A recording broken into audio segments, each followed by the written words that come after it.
Shivoham, Shivoham, Shivoham, Shivoham.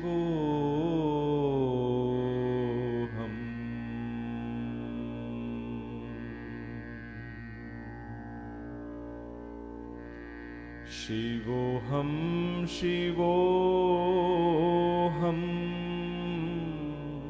Shivoham, Shivoham.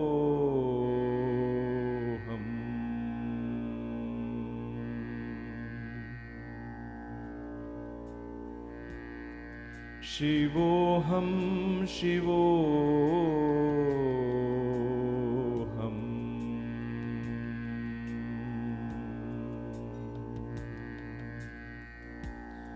Shivoham, Shivoham.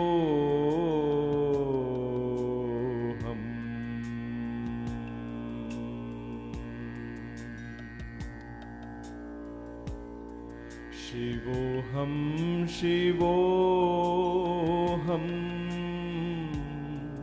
Shivoham, Shivoham.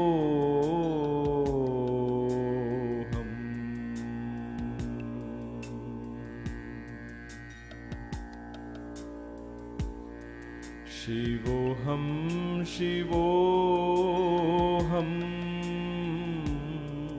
Shivoham, Shivoham.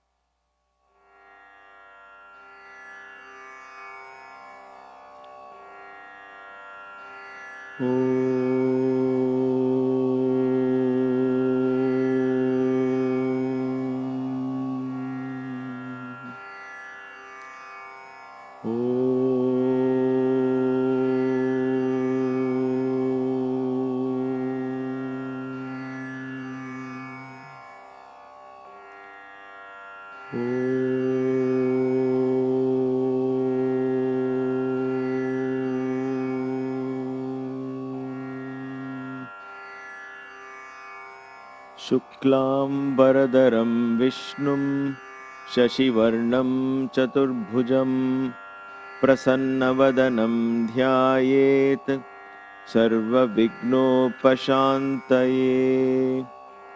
Shri Gurubhyo Namaha. Harihi Om. Manojavam Marutatulya Vegam Jitendriyam Buddhimatam Varishtham Vatatmajam Vanarayudha Mukhyam Shri Ramadutam Sharanam Prapadye.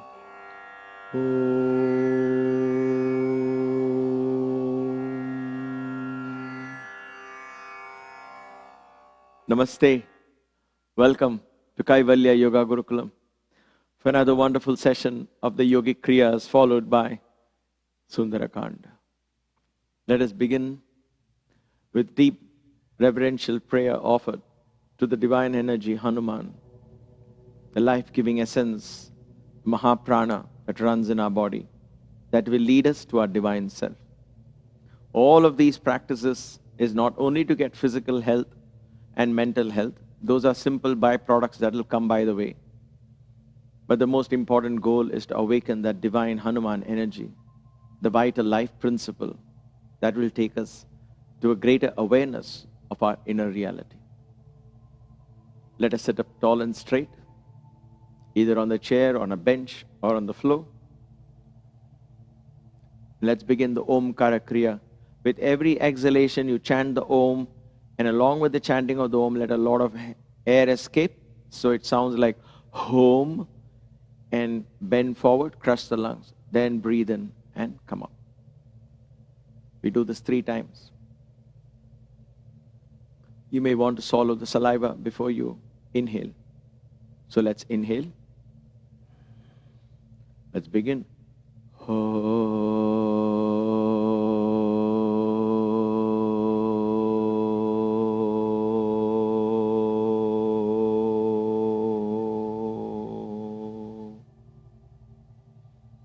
Inhale, come up. You can do it longer than me or shorter than me. Just use my practice merely as reference.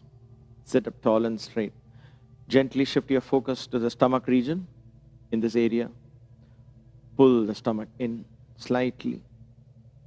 Apply what is called the Uddiyana Bandha, a weak bandha, a mild lock. And we will maintain this throughout the practice. All the breathing takes place in the chest. The chest expands and contracts. The stomach stays almost inactive. Whether you bend forward, especially when you bend forward, pull your stomach in. Inhale. The second Om.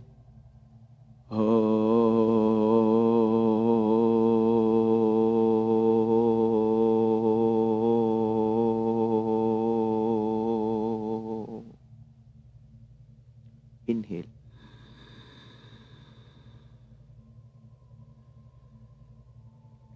Now shift your awareness to your throat. Partially close the glottis. Begin to suck the air in through the throat. Feel the air passing in and out through the throat. Listen to the sound of the breath. Begin what is called the Ujjayi breath, the victorious breath.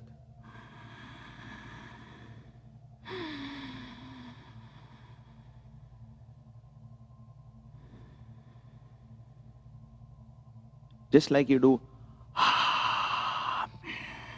continue with the lips closed. So that is what is the breath. You breathe out through, easier initially to breathe out through the throat, but then you also learn to pull the air in through the throat. The last Om, inhale.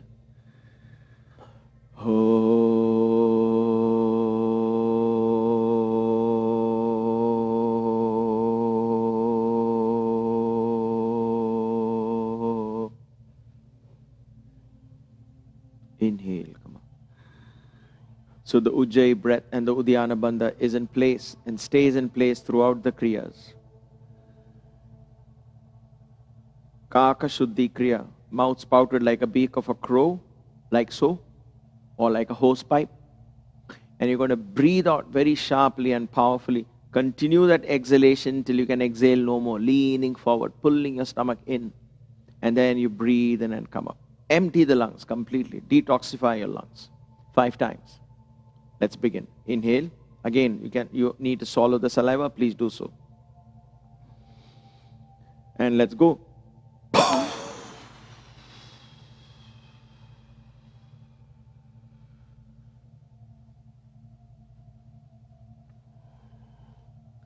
Inhale and come up. If you have a mild back problem and you're sitting on the ground, please keep your palms forward. Then you can take support of your palms and lean forward. Always sit on a plank. Don't sit fully on the ground. Tall and straight. Inhale once more. Let's go.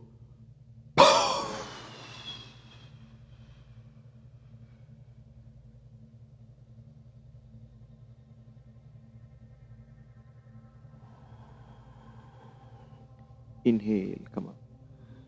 Listen to your body. Please do it at your own pace. Either longer than me or shorter than me. You don't have to keep up with what I do. Bandha in place. I'll keep reminding because we often lose this. Inhale. Let the chest expand. Let's go.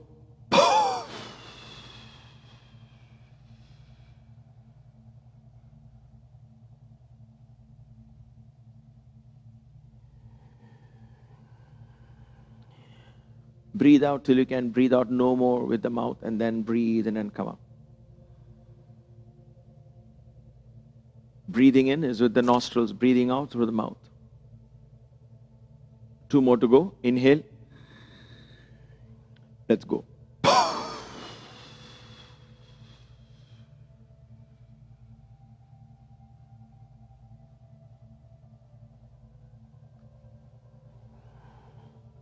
Inhale. As soon as you come up, put the bandha back in place. It's always in place. Become very conscious. That pushes the spine upwards. One last one. Inhale. Let's go.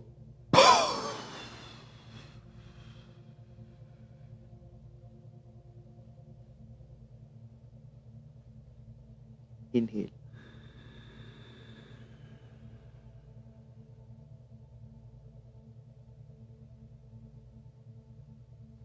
Sit up tall and straight. Become mindful of every breath. Inhale as if you receive a VIP into your body, a divine deity. Inhale with all reverence, mindfulness. The Vayu element.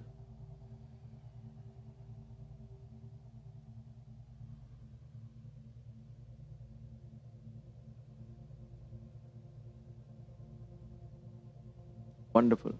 Agnisara. Now that we are gently activating the Vayu, the prana here, we'll do the Agnisara.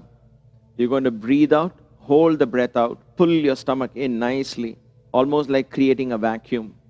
That's called the Uddiyana Bandha. And then you're going to flap the stomach in and out, holding the breath out. And then you're going to breathe in and sit tall and straight. Then we'll repeat the same thing again. How many times to flap? Depends on your comfort. But while you're flapping, you're going to breathe, hold the breath outside the body. So your lungs are practically empty. Let's sit up tall and straight. Inhale. Exhale fully.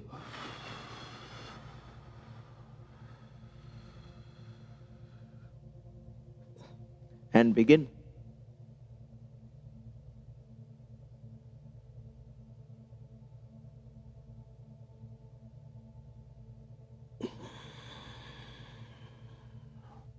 Inhale once you're done. Couple of deep breaths. Deep breathing in yoga is always focused on full exhalations. Inhalation becomes deep by itself. Focus on the length of your exhalations.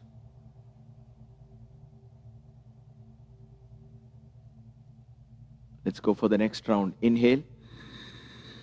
Exhale either through the nostril or through the mouth. Empty the lungs. When you're done, begin the Kriya.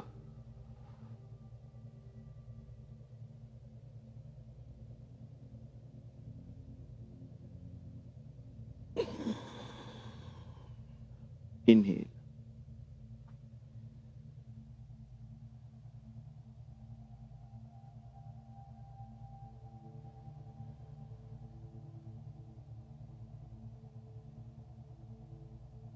Mindful of your breath.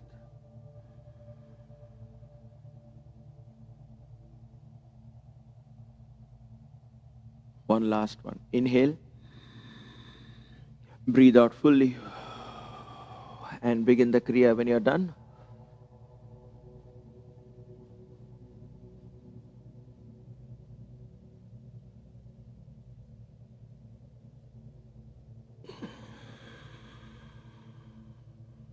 Sit up tall and straight.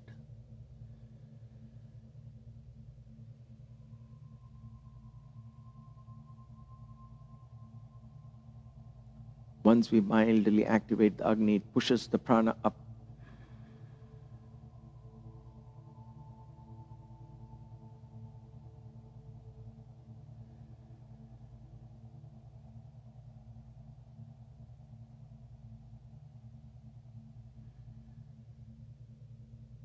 Wonderful.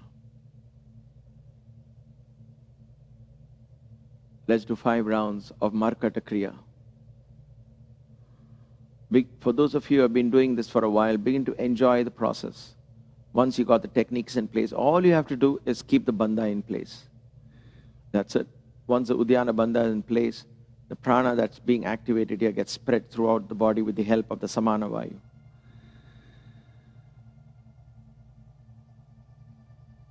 Let's begin. Inhale. Exhale. If you're new to this, just follow along. Inhale. Exhale. Keep the bandhas. Inhale. Exhale. Inhale. Exhale. Inhale. Exhale. Inhale. Exhale. Inhale. Exhale. Lengthen your spine. Pull your stomach in. Twist. Inhale. Exhale. Inhale. Exhale. Inhale. Exhale. Inhale. Exhale. Wonderful. Inhale. Exhale. Inhale. Exhale. Inhale. Exhale. Inhale. Exhale. Inhale. Exhale. Inhale. Exhale. Inhale. Exhale. Inhale. Exhale. Inhale. Exhale. Inhale. Exhale. Inhale. Exhale. Wonderful. 3 more to go. Inhale. Exhale. Inhale. Exhale, either through the mouth or through the nostrils. Both are fine. Exhalations. Inhale. Exhale. Inhale. Bandha in place. Exhale.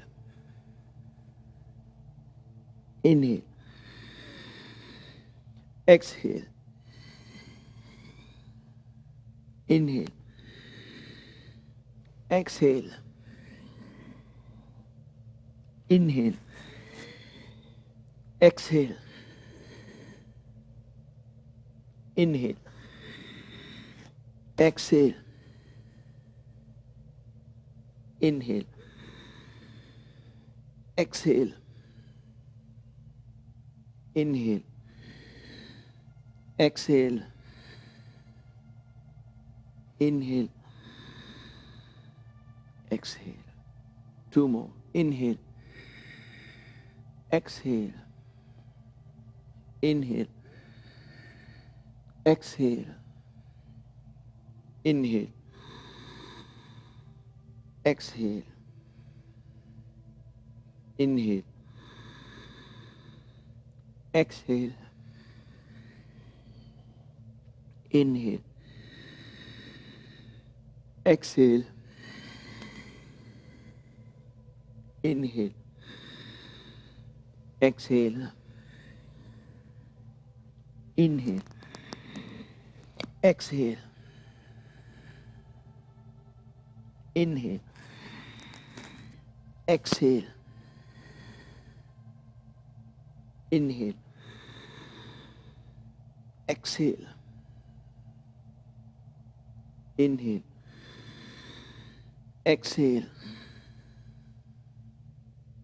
Inhale. Exhale. Excellent. 1 more. Inhale. Exhale. Inhale. Exhale. Inhale. Exhale. Inhale. Exhale. Inhale. Exhale. Inhale. Exhale. Inhale. Exhale. Inhale. Exhale. Inhale. Exhale. Inhale. Exhale. Inhale. Exhale. Tall and straight. Bandha in place. Observe the ease of breath.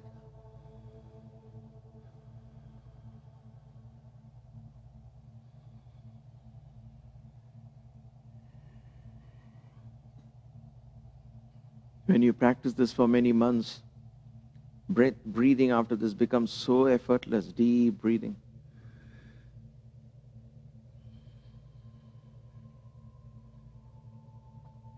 That kind of effortless breathing carries into every asana. All right, Pranayama asana. Sit in Vajrasana. Sitting on the chair once again. You know the routine.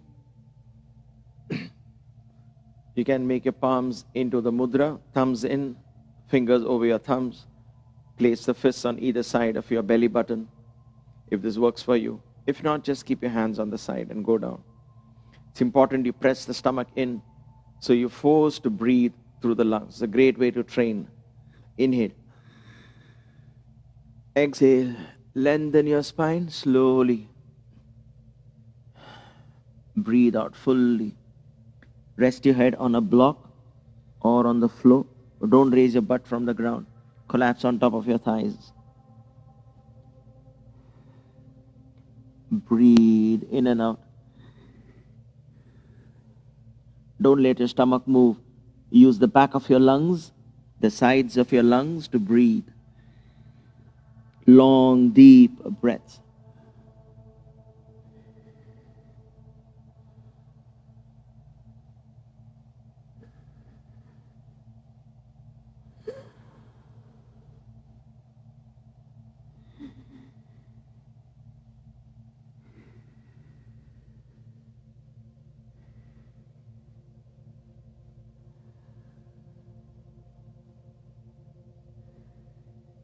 Feel the back of the lungs being activated.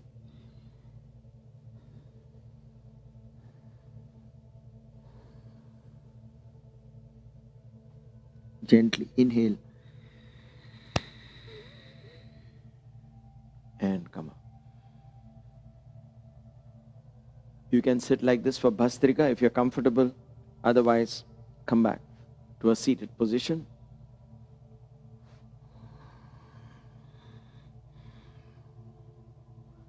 If you can sit in Padmasana, the lotus pose, please do so. But don't let that distract you from Bhastrika Pranayama. If you can do it comfortably, go ahead and do that. Bhastrika is all about chest in and out, no stomach in and out. So stomach will be still, Uddiyana Bandha. The two lungs becomes the bellows of the blacksmith. Inhale, expand the lungs. Breathe out, powerfully contract. So inhale, a powerful exhalation. You're going to exhale and contract. Stomach is always pulled in. Mild Uddiyana will always be in place. Wonderful. 10, 15, 10, 15. 4 rounds of 10 times, 15 times, 10 times, and 15 times. Total 50. Let's get ready.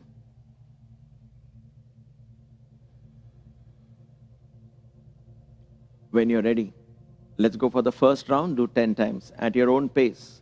You don't have to do it too fast. Let's go.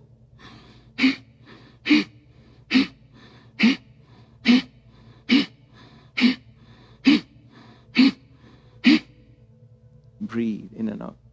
If you're at home and practicing, men can simply wear a simple banyan, a t-shirt, loose and relax, so you'll be able to move freely. Women too can wear something loose.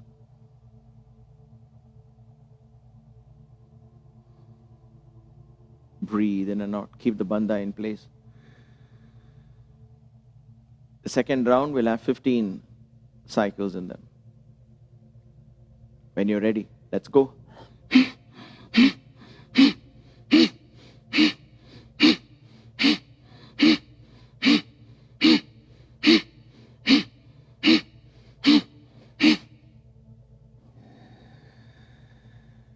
Expand the chest, contract the chest.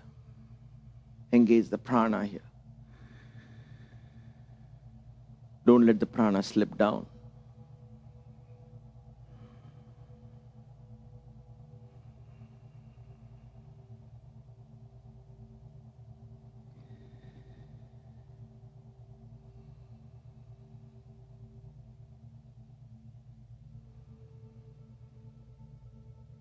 Third round of 10 cycles again. When you're ready, let's go.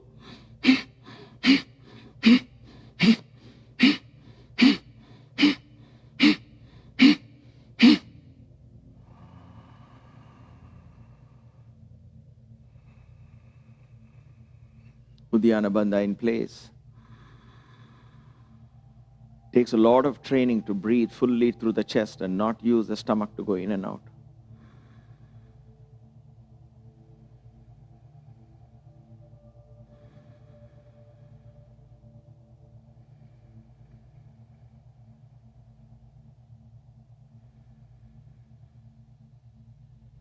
All right. One last round, 15 cycles. At your own pace. Every exhalation, focus on the exhalation. Rather than a muscular contraction, the lungs should contract. So breathe out fully. Let's begin.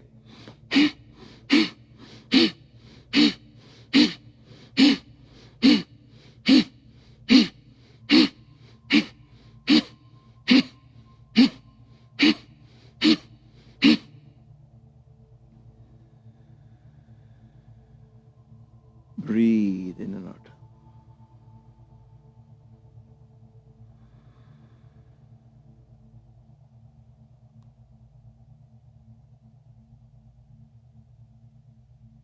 Excuse me. Long exhalations.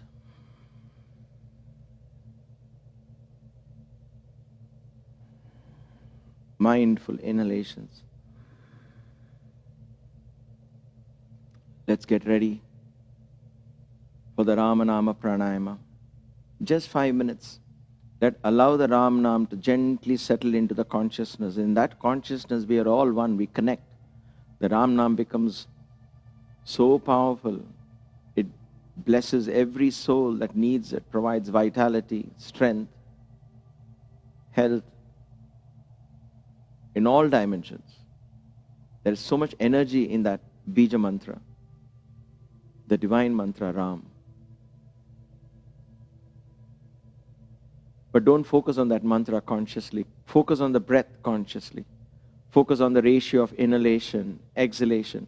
Pay attention to how much of, what is the volume of air that you are drawing in? What is the volume of air that's going out? How smooth is the air as you breathe in? How smooth is your exhalation? There's a lot happening in the world of breath. Keep your conscious mind engaged in all of that. But you're doing it as per the guided videos. So let the Ram Nam just go on at the back of your mind. That's what makes it very powerful. You focus on the exercise. Keep the conscious mind engaged in the exercise. Left hand ready for the Kamala Kriya. You're going to inhale, expand, contract as you exhale. Ring finger and the little finger, closing your left nostril. You're going to do only through the right nostril till new moon, which is tomorrow.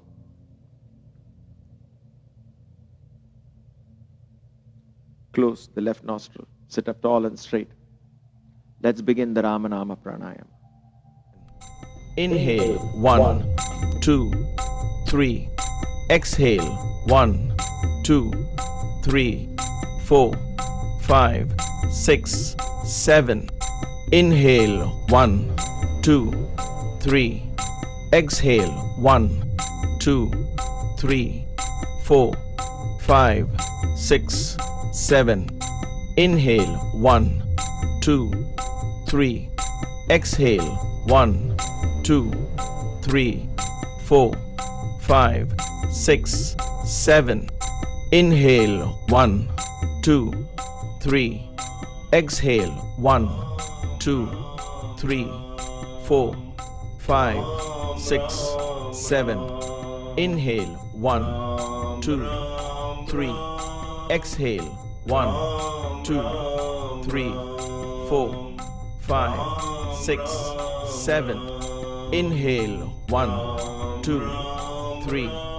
Exhale, 1, 2, 3, 4, 5, 6, 7. Inhale, 1, 2, 3.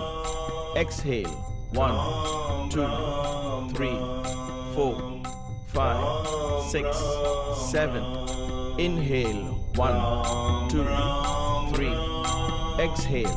1, 2, 3, 4, 5, 6, 7. Inhale. 1, 2, 3. Exhale. 1, 2, 3, 4, 5, 6, 7. Inhale. 1, 2, 3. Exhale. 1, 2, 3, 4, 5, 6, 7. Inhale. 1, 2, 3. Exhale. 1, 2, 3, 4, 5, 6, 7.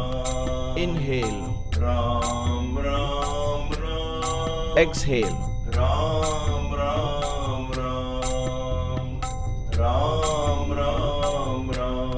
Inhale. Exhale.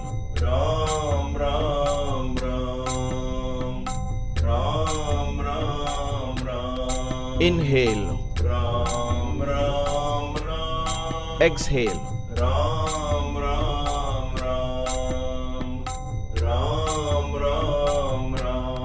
Inhale.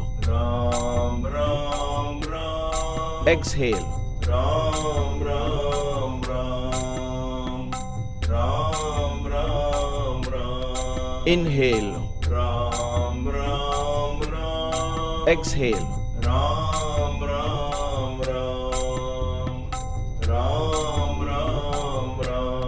Inhale.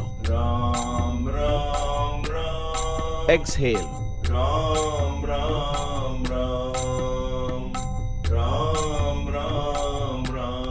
Inhale. Exhale.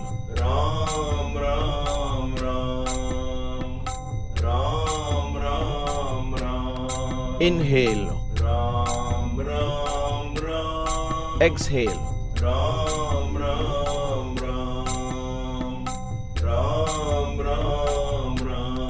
Inhale. Exhale.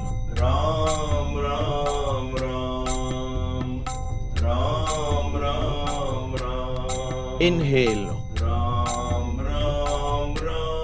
Exhale.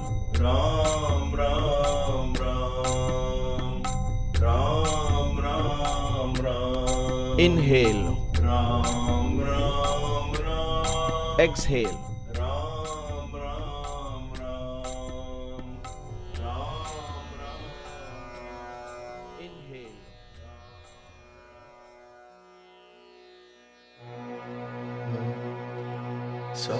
ईश्वराय विद्महे सत्यदेवाय धीमहि तन्नः सर्वः प्रचोदयात्। ॐ साईश्वराय विद्महे सत्यदेवाय धीमहि तन्नः सर्वः प्रचोदयात्। ॐ साईश्वराय विद्महे सत्यदेवाय धीमहि तन्नः सर्वः प्रचोदयात्।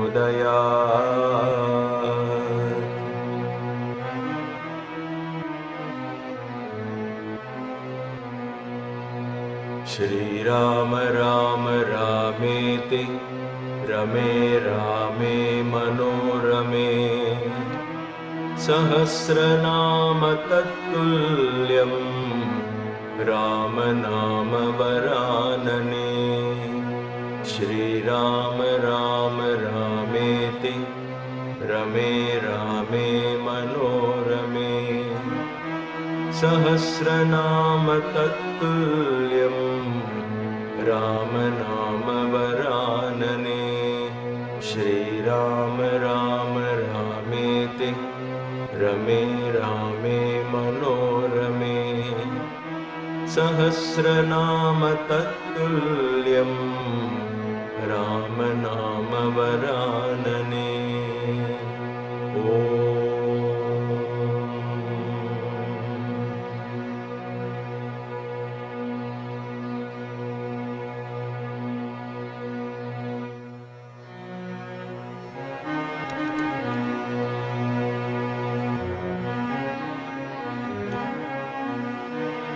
ಓಂ ಶ್ರೀ ಮಾತ್ರೇ ನಮಃ. ಓಂ ಶ್ರೀ ಮಾತ್ರೇ ನಮಃ. ಓಂ ಶ್ರೀ ಮಾತ್ರೇ ನಮಃ.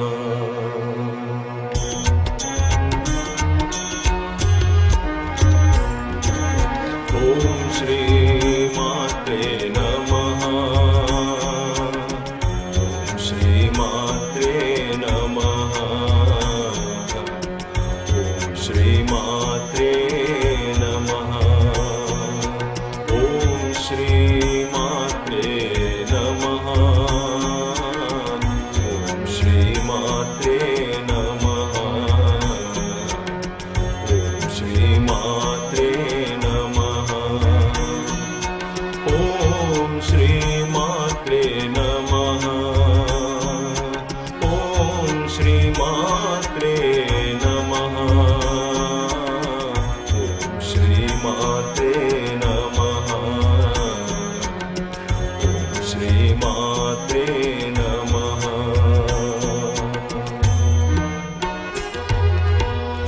ಸುಂದರವದನಿ ಸುಗುಣ ಮನೋಹರಿ. ಸುಂದರವದನಿ ಸುಗುಣ ಮನೋಹರಿ. ಮಂದಹಾಸ ಮುಖ ಶಶಿವದನಿ. ಮಂದಹಾಸ ಮುಖ ಶಶಿವದನಿ. ಸುಂದರವದನಿ ಸುಗುಣ ಮನೋಹರಿ. ಸುಂದರವದನಿ ಸುಗುಣ ಮನೋಹರಿ. ಓಂ ಶ್ರೀ ಮಾತ್ರೇ ನಮಃ. ಓಂ ಶ್ರೀ ಮಾತ್ರೇ ನಮಃ. ಓಂ ಶ್ರೀ ಮಾತ್ರೇ ನಮಃ. ಓಂ ಶ್ರೀ ಮಾತ್ರೇ ನಮಃ.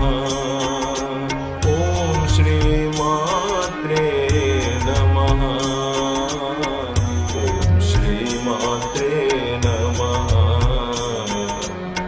ಓಂ ಶ್ರೀ ಮಾತ್ರೇ ನಮಃ.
Namaste and welcome to Kaivalya Yoga Gurukulam for those of you who have just joined the Satsang. Today I offered a Devi Bhajan because it's a beautiful point in Sundarakand where for the first time in this chapter, at least in this phase, Mother Sita speaks. We get to hear the voice of Parashakti. It's very fascinating, very powerful moment, very divine moment.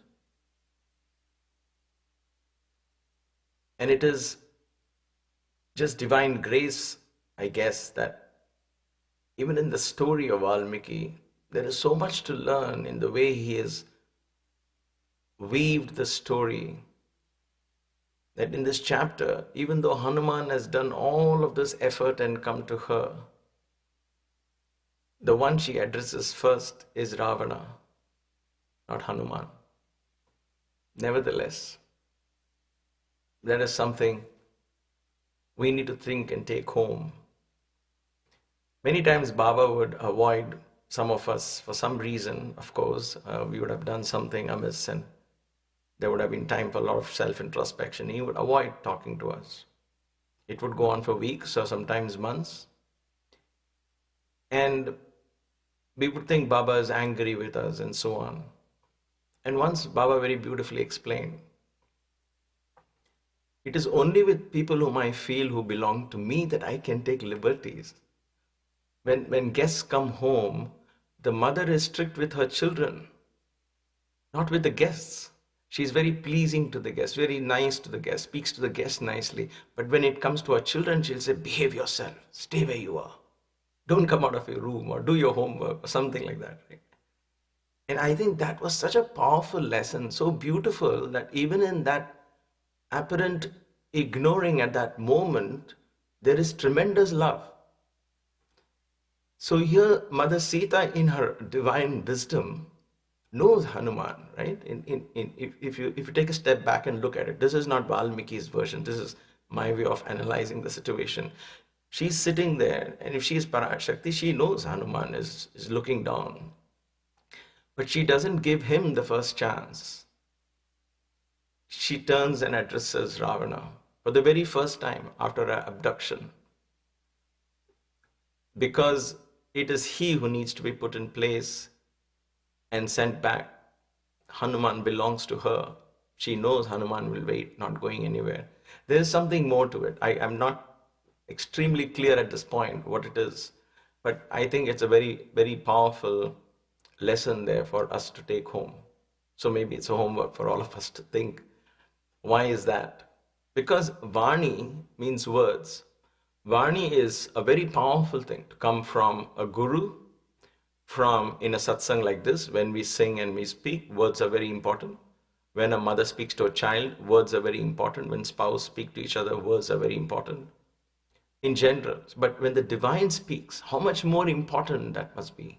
How much more pregnant with meaning will their actions and words be. And therefore, when Shakti herself speaks, how much more beautiful that is.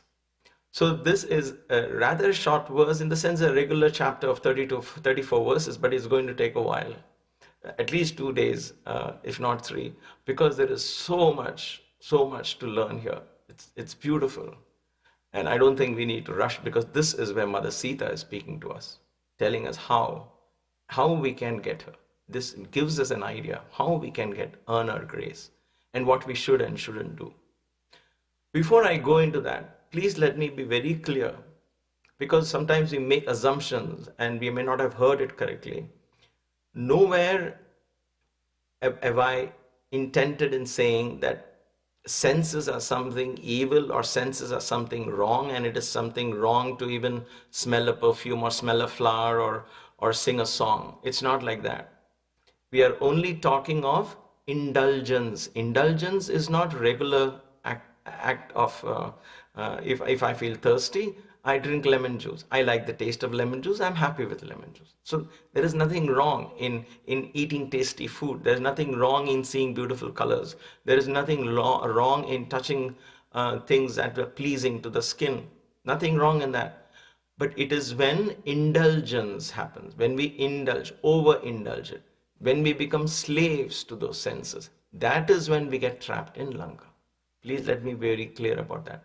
And I'm putting it up again here because it came to my mind how Sita is beautifully explained to Ravana, who is now the king of these senses, right? He has got 10 heads, the 10 senses. How is Sita addressing? Right? And that is why we need to take this in the right context. It is our slavery or a slaving mentality that we have developed towards the senses. We allow them to run amok. We indulge in them. Indulgence is over you get what I mean, right? We do it over more than necessary. Food must be tasty, but that's not the end. You got to eat healthy food. And some of them may not be tasty, so change your taste. Don't say, I don't want that. I want only my taste. And then we become slave to our tongue. So we don't want to do that. That's when Ravana becomes more powerful in us, Lanka, and we get trapped into the Lanka. And we are unable to see Sita. We become one of the demons, right? It's like that kind of concept. So senses are not bad. Senses are limited in their ability to give us joy. So no matter how many times you go back to them, you may disagree with me and keep indulging in the senses, and that's fine. Keep going. But there is a point beyond which you will not experience any more happiness. And whatever happiness you're experiencing at that moment is at that moment only. It's momentary. It doesn't last forever. Even when we go back to it, the law of diminishing marginal utility sets in. That is why the fourth ice cream is not as tasty as the first ice cream. And the fifth starts making you feel uncomfortable. The sixth actually makes you throw up, hopefully. So that's what it is. So the senses can't, after a point, they just maximize. That's it. So once you know the limit of happiness, then what's there? What else is there? That is what we are seeking, right? What else? That's why we need to understand this in the right context. None of deep Vedantic thought process has taught us that these things are bad and somehow we must refrain. We must refrain from indulging in this too much so that we don't lose our balance. Okay, that should be kept in mind always. So let's go to the slides. And so it is that Mother Sita speaks. And that's why I felt very, very inspired to share a bhajan on Devi. This is her day. Today is her day. So let's listen to what she has to say and what lessons we can learn from her. Valmiki begins saying, this is Mother Sita after listening to Ravana. What is the picture, right? How do you picture Mother Sita, right? So she's listening to Ravana. She is the one who is steeped in austerities. She is completely grief-stricken. This is the superficial picture that we are given. In the sense, the first layer of understanding. And she is sobbing because tears are constantly flowing because of that separation, indicating the separation. Once the Shakti is separated from the source, then there is only sorrow. Joy is an interval between two pains, it is said in Vedanta.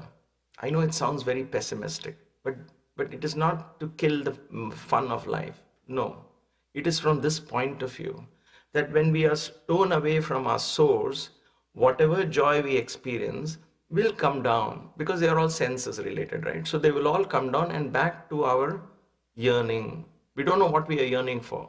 So we go back to that sorrow state. And then once again, we do something, a little bit of joy comes. So joy is an interval between two pains. So this is what it is. She was sobbing, she was trembling. And she was only focused on Rama.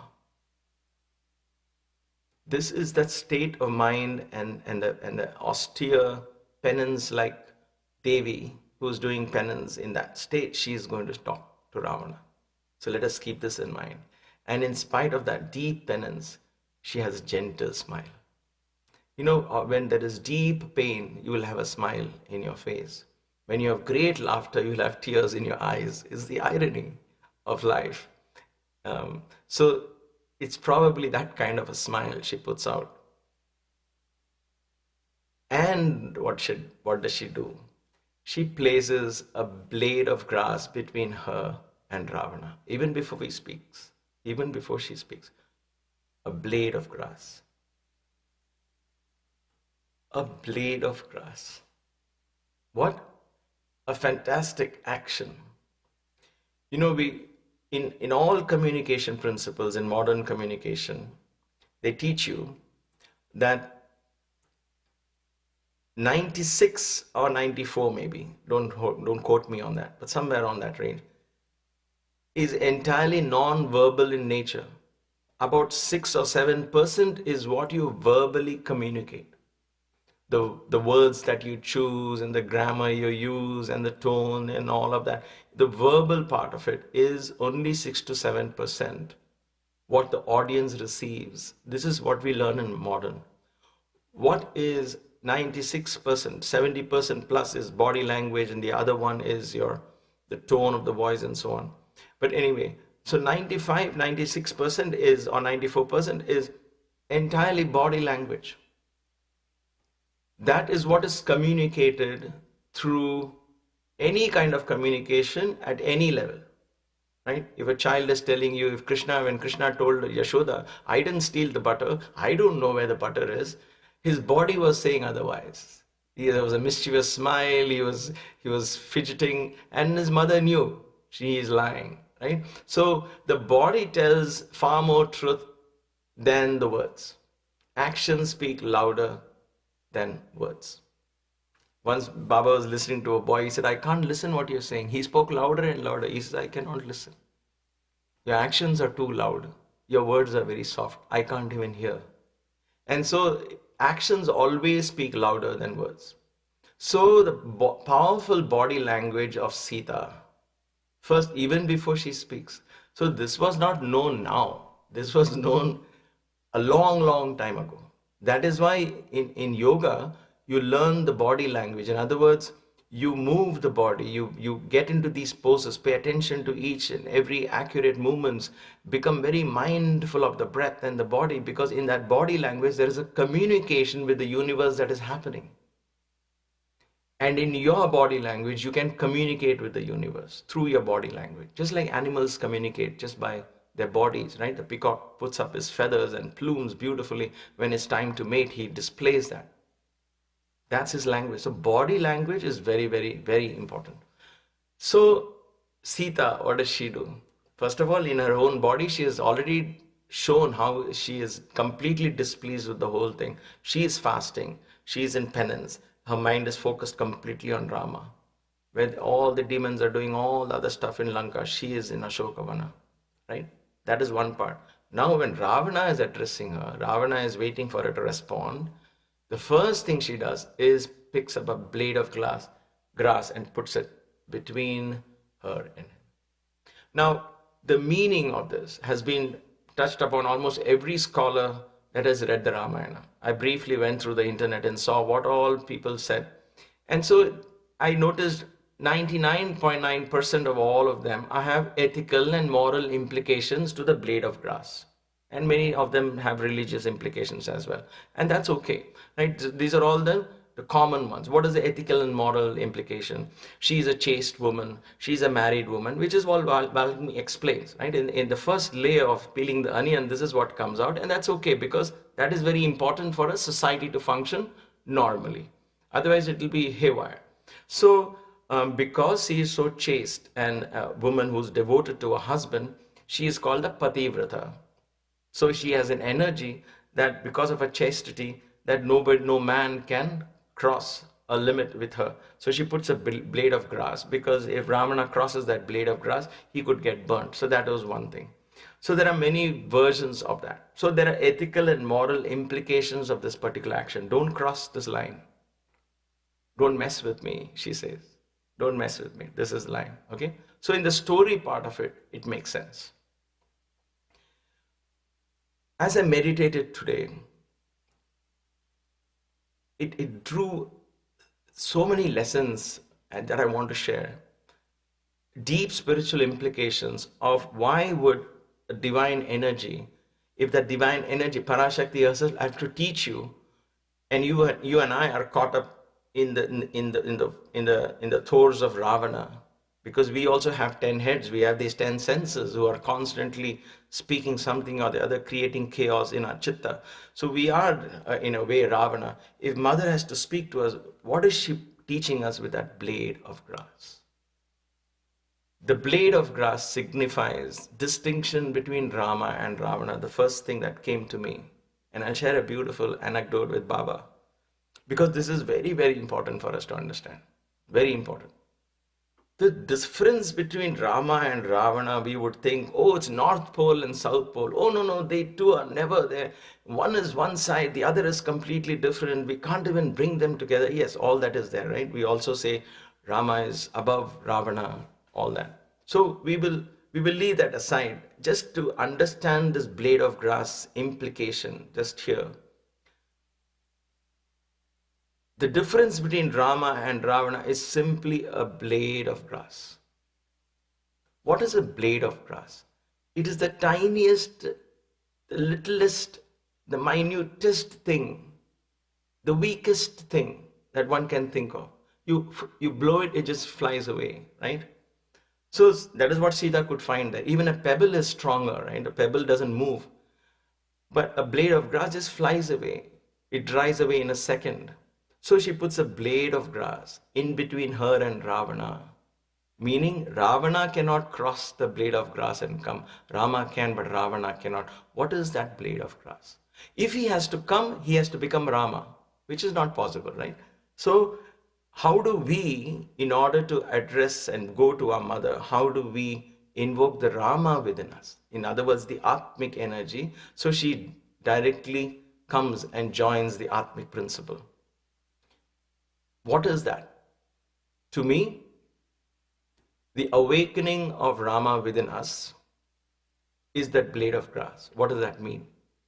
We pay attention to the smallest things in our lives, the smallest actions, the smallest little mistakes that we do.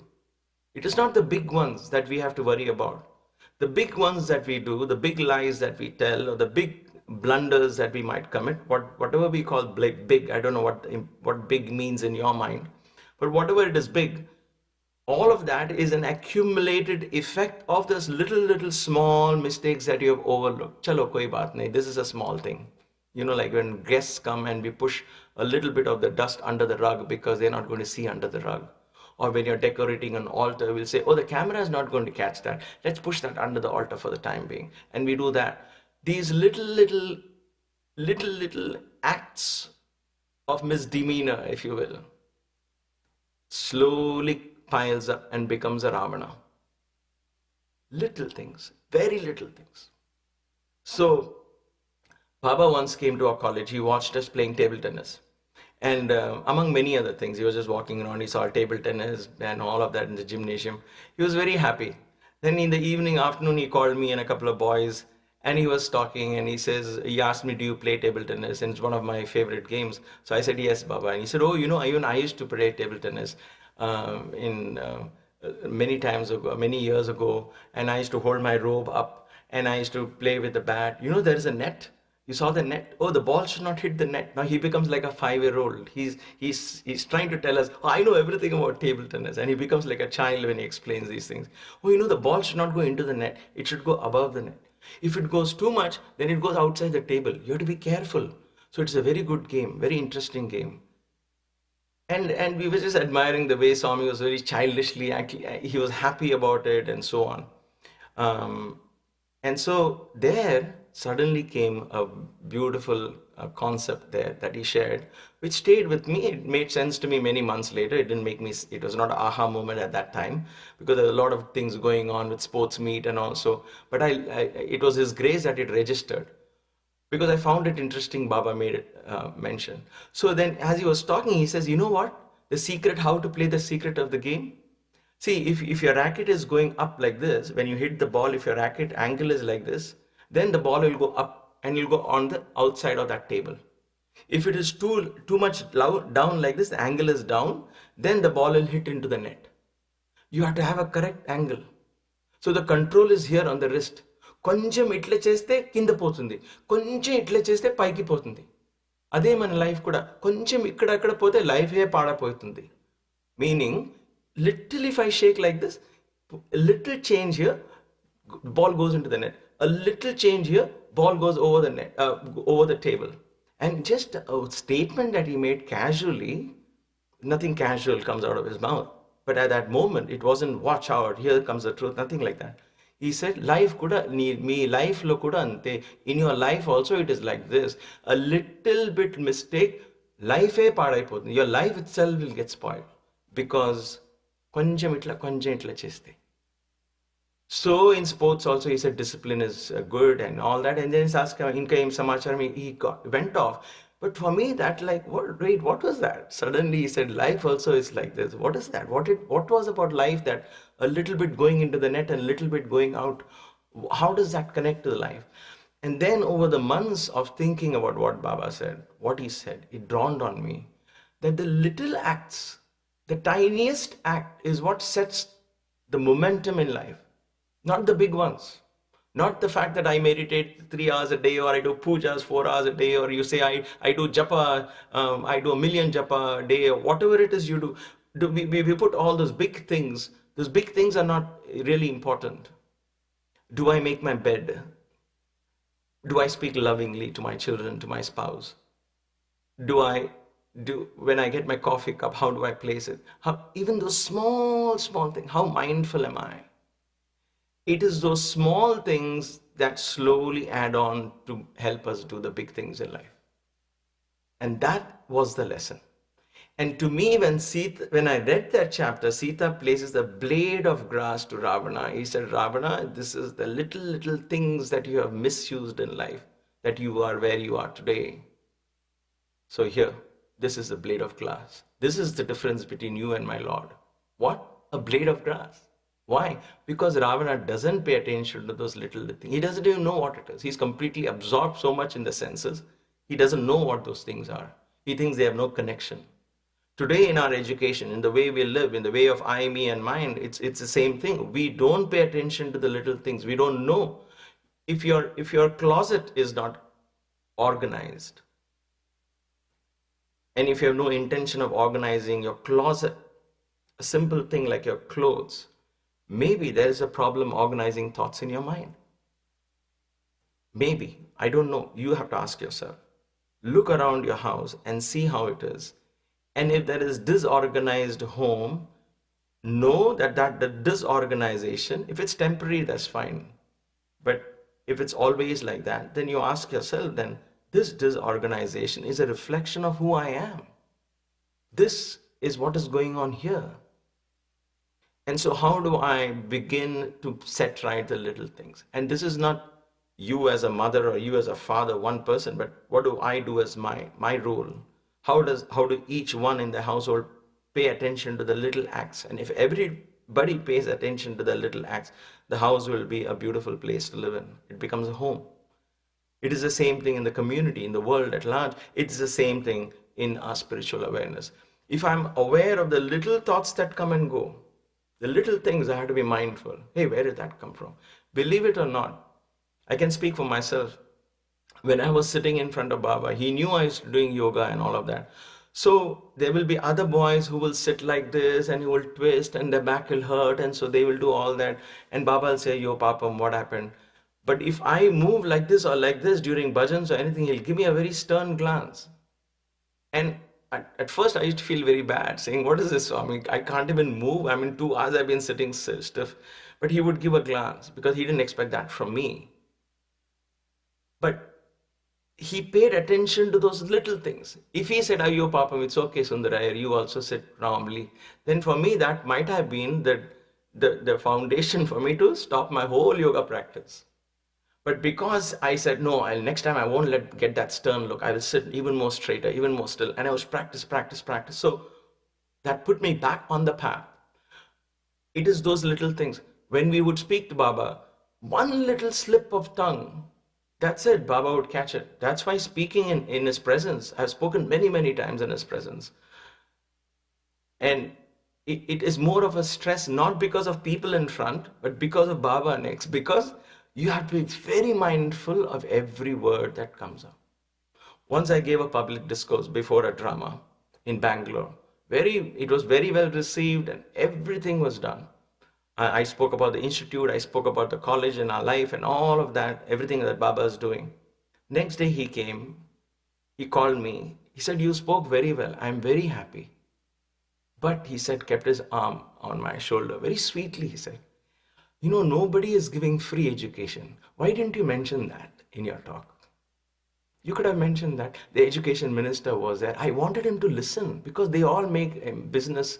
Education has become a business today. I want these leaders of the country to hear that education can also be free. Why didn't you mention that? That word free, why didn't you emphasize on that part? And it didn't strike me because we took it for granted in Puttaparthi, right? Now when I'm out, I realize how valuable that is to get free college education, staying there 3, 4, 5 years. I stayed there 15 years, right? The point here is how did I miss that? But that small thing, he made sure he put it in my mind. And so I will always remember that till I die. Blade of grass. That is the distinction between a spiritual person and a not spiritual person. Not the scholarly discourses, not the fantastic flexibility in asanas. None of that really matters. But the little things is what actually differentiates a person from either being a Rama or Ravana. So let us keep that in mind. The distinction, blade of grass. The other thing that came to me, but Sita, she said, in order for you to come to me, and she's talking to us, right? I mean, because Baba made it very clear to all of us, and I have no shame in accepting that. He said Rama and Ravana both are now in every human being.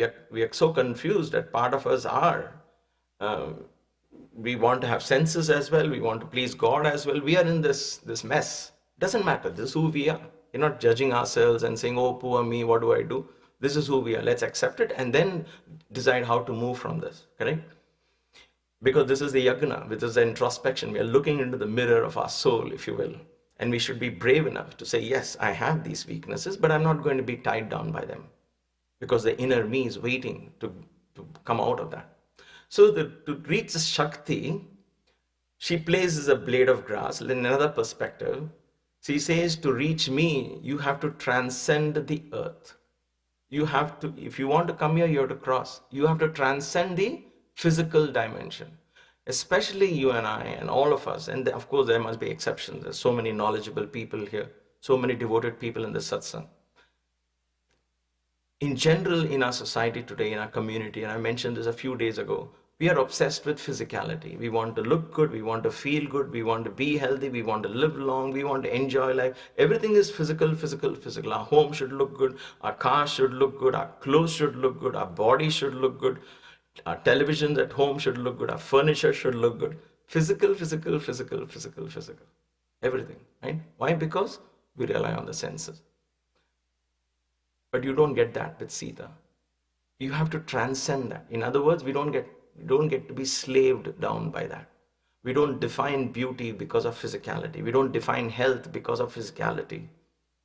Today, if we fall ill and all, it's a combination of those little things that we overlooked, right? Anyway, to reach Shakti, she says, you have to transcend the earth element. This earth element is coming in between you and me.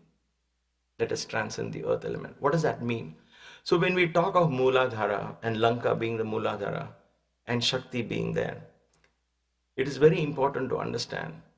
When you go deep into the earth, what do you find?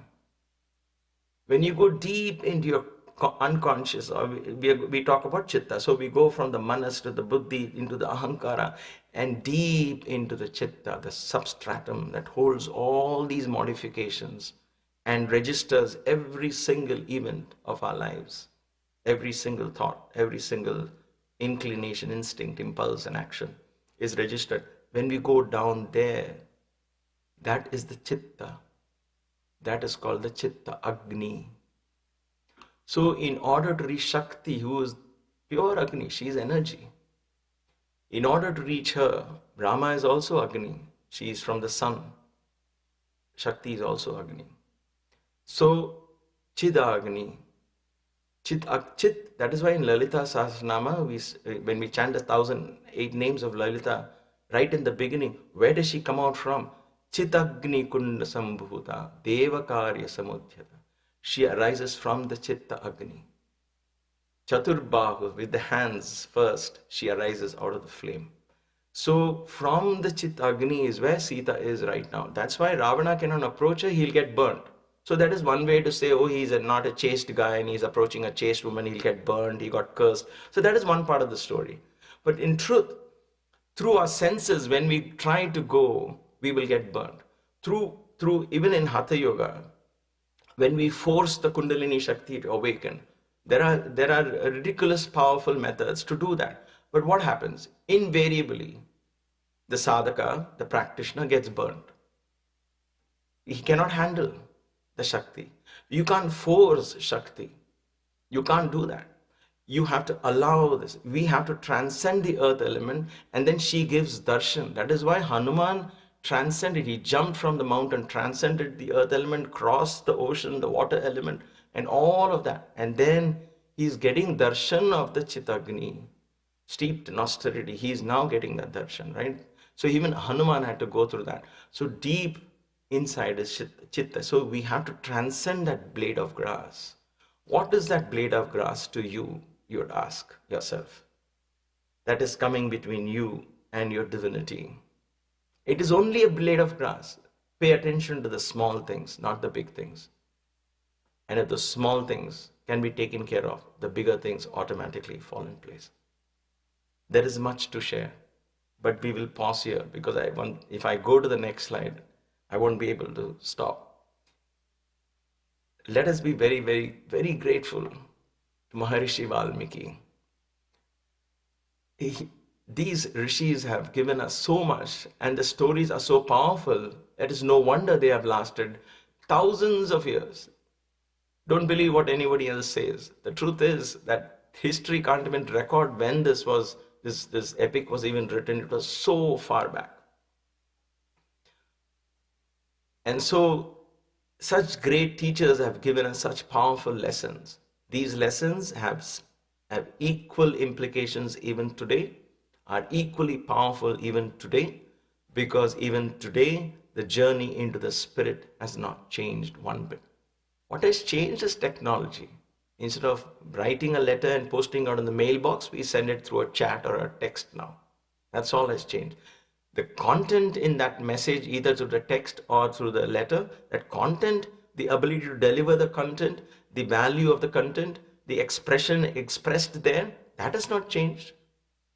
So your character has not undergone a change. Your spirituality within has not flowered more. Your talents within have not come out to take you further up into the spirit. We have learned to commercialize, to become more rich, to become more famous, to become all of that. But we are not used these to go within and flower into a whole different being, exploring other dimensions. But Ramayana gives us that opportunity to go back home, to go back to the blackboard and sit at the feet of this divine master, teacher Hanuman, and learn this powerful lesson. So let us, with a very grateful heart, invoke Hanuman and allow him to lead us and understand more of Mother Sita as we continue this divine journey of Sundarakand.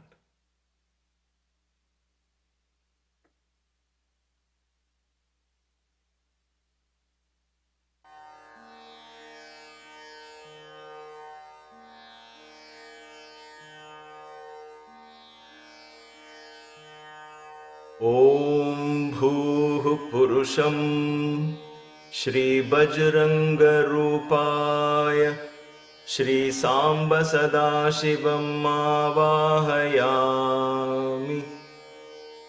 ॐ सुभुवः पुरुषं श्रीमारुतिरूपाय श्रीसाम्ब सदाशिवम् आवाहयामि। ॐ सुवः पुरुषं श्रीचिरञ्जीविरूपाय श्रीसाम्ब सदाशिवम् आवाहयामि। ॐ भूर्भुवः स्वः पुरुषं श्रीरामदूत हनुमानरूपाय श्रीसाम्ब सदाशिवम् आवाहयामि। ॐ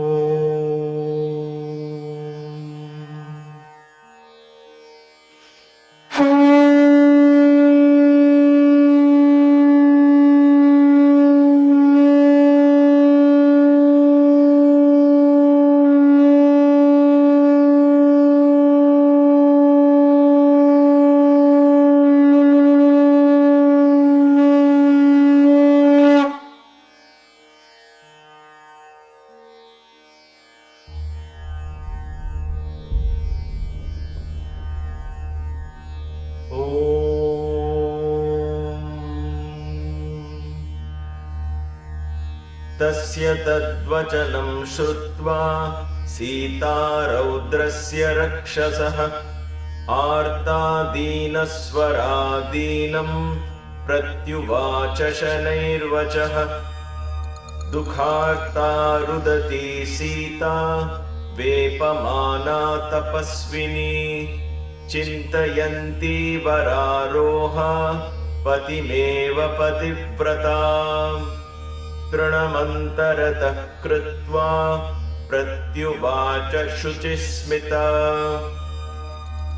निर्वतय मनोमत्थः स्वजने क्रियतां मनः न मां प्रार्थयितुं युक्तं सुसिद्धिम् इव पापकृत्।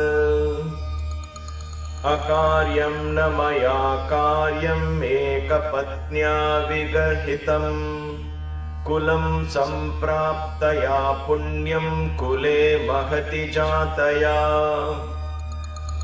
एवमुक्त्वा तु वैदेही रावणं तं यशस्विनी राक्षसं पृष्ठतः कृत्वा भूयो वचनमब्रवीत्। नाहमौपयकी भार्या परभार्या सती तव साधु धर्ममवेक्षस्व साधु साधु व्रतं चर।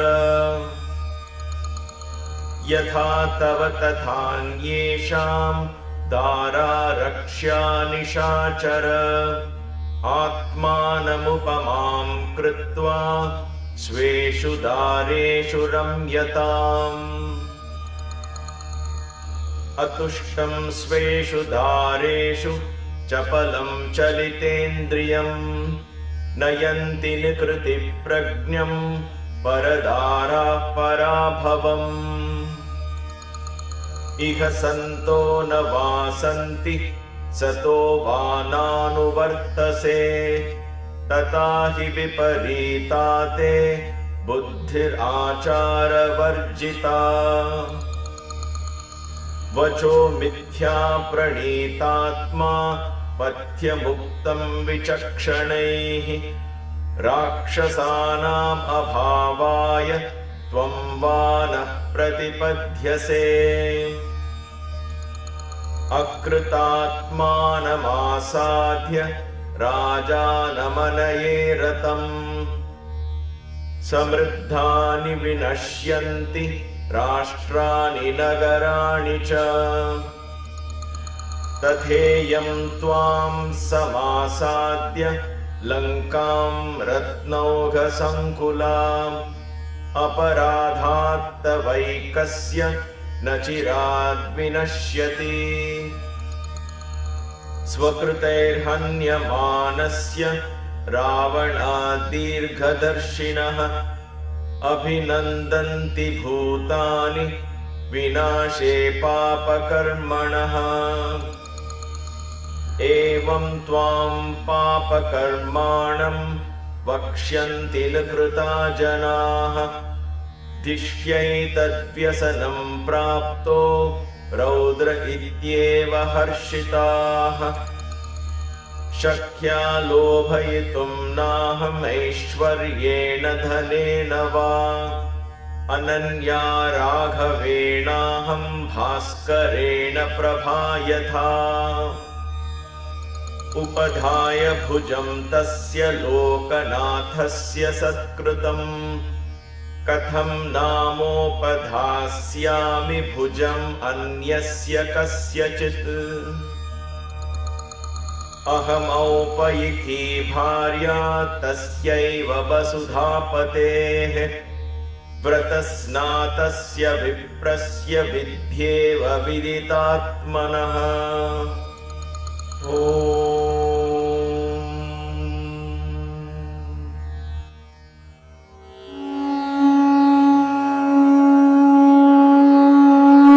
श्री गुरु चरण सरोज रज निज मन मुकुर सुधारी बरनो रघुबर बिमल जसु जोदायक फल चारि बुद्धिहीन तनु जानिके सुमिरो पवन कुमार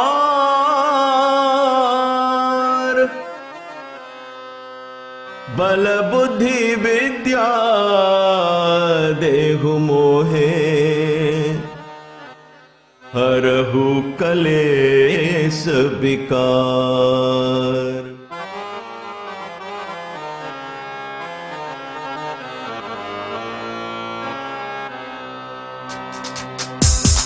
राम राम राम राम राम राम श्री राम राम राम राम राम राम राम राम राम राम राम राम राम श्री राम राम राम राम राम जय हनुमान ज्ञान गुण सागर जय कपीस तिहु लोक उजागर रामदूत अतुलित बल धामा अंजनी पुत्र पवन सुत नामा महावीर विक्रम बजरंगी कुमति निवार सुमति के संगी कंचन वरण विराज सुबेसा कानन कुंडल कुंचित केसा हाथ वज्र और ध्वजा विराजे कांधे मूंज जनेऊ साजे शंकर सुवन केसरी नंदन तेज प्रताप महाजगवंदन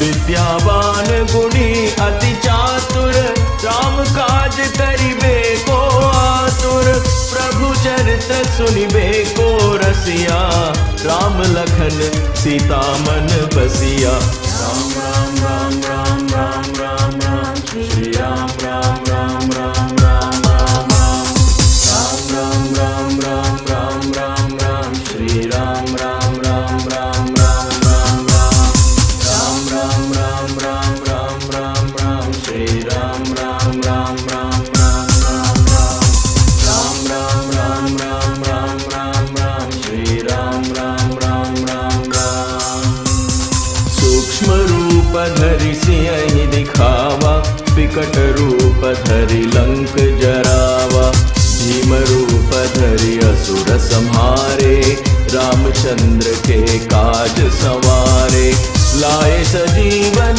लखन जियाए श्री रघुबीर हर्षि उर लाए रघुपति कीन्ही बहुत बड़ाई तुम मम प्रिय भरत ही सम भाई सहस बदन तुम्हरो जश गावे अस कहि श्रीपति कंठ लगावे सनकादिक ब्रह्मादि मुनीसा नारद सारद सहित अहिसा जम कुबेर दिगपाल जहाँ ते कवि को विद कही सके कहाँ ते तुम उपकार सुग्रीव ही कीन्हा राम मिलाए राजपद दीन्हा राम राम राम राम राम राम राम श्री राम राम राम राम राम राम राम राम राम राम राम राम राम श्री राम राम राम राम राम राम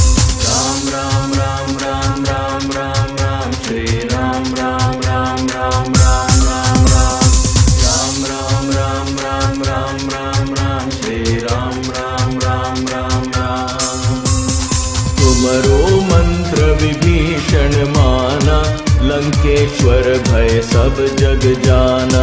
जुग सहस्र योजन पर भानु, लियो ताहि मधुर फल जानू। प्रभु मुद्रिका मेलि मुख माही, जलधि लांघि गए अचरज नाहि। दुर्गम काज जगत के देते, सुगम अनुग्रह तुम्हरे देते। राम दुआरे तुम रखवारे, होत न आज्ञा बिन पैसारे। सब सुख लहे तुम्हारी सरना, तुम रक्षक काहू को डरना। आपन तेज सम्हारो आपे, तीनों लोक हांकते कापे। भूत पिशाच निकट नहीं आवे, महावीर जब नाम सुनावे। राम राम राम राम राम राम राम, श्री राम राम राम राम राम राम राम राम राम राम राम राम राम, श्री राम राम राम राम राम राम राम राम राम राम राम राम राम, श्री राम राम राम राम राम राम राम राम राम राम राम राम राम, श्री राम राम राम राम राम। नासै रोग हरे सब पीरा, जपत निरंतर हनुमत बीरा।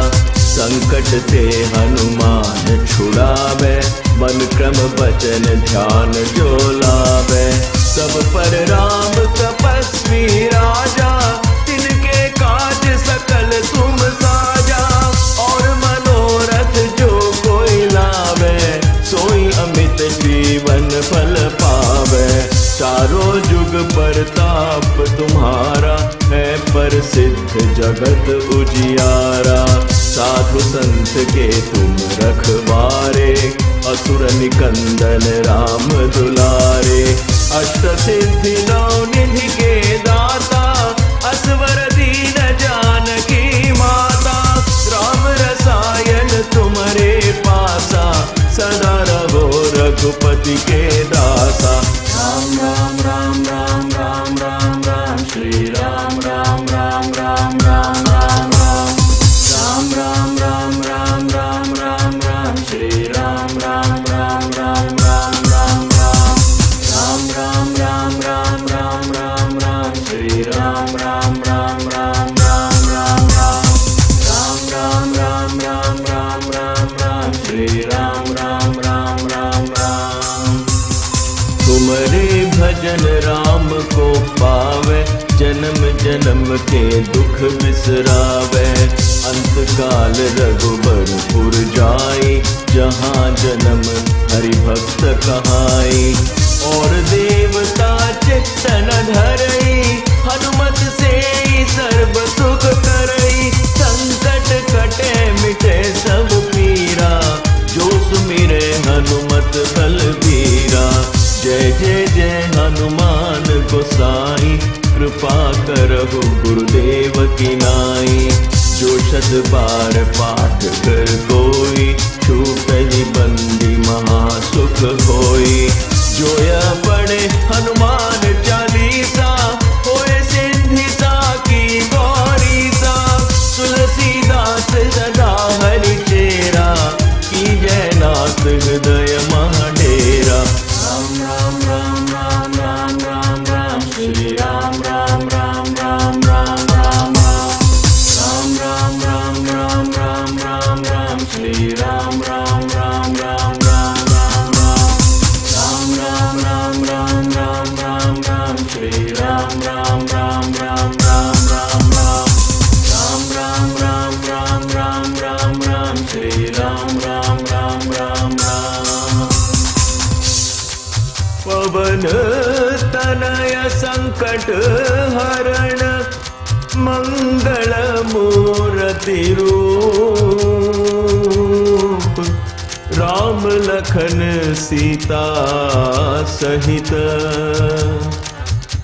हृदय बसहु सुरभूप।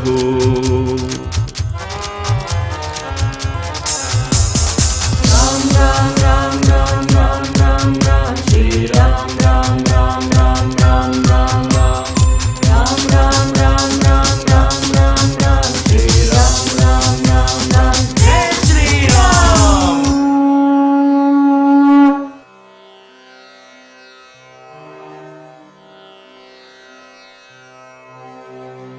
समस्तलोका सुखिनो भवन्तु समस्तलोकाः सुखिनो भवन्तु समस्तलोकाः सुखिनो भवन्तु Om. May all the beings in all the worlds be happy.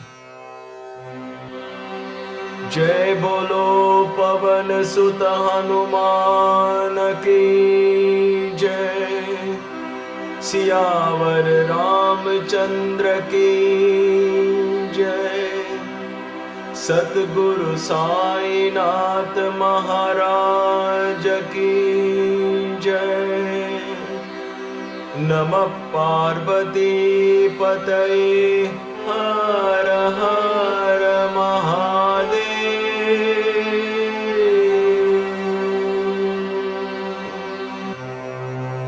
Om Shanti Shanti Shanti.